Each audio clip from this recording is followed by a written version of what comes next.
wani dama ne da Allah ya ba ku kuma matsayin ku da matasa ku samu a samu gina jihar ta ne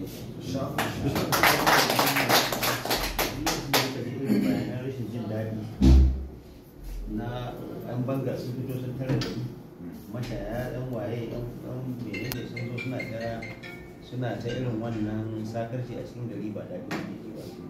Yanzu misali idan ana cikin wannan sai aka yi baki daga wata jiha ko daga wani gari suka zo jiha, a zo a tar da cewa an rufe titi, wai an hana wasu su shiga wasu su fita, a zo a ce a aiga wasu can wurin wai suna ta kwace mutane kaya, kaga da an fita cewa za a yi kai wannan wace rikin haji.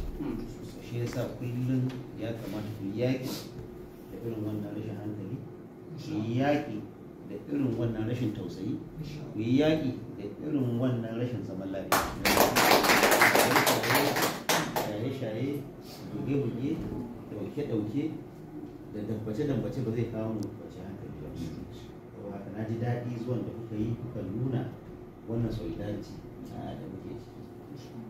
Wannan kuma abin da kuka ce malagi for Tinubu, artist for malagi and Tinubu a Shatima, to na amsa. Kuma na riƙe in Allah ya da.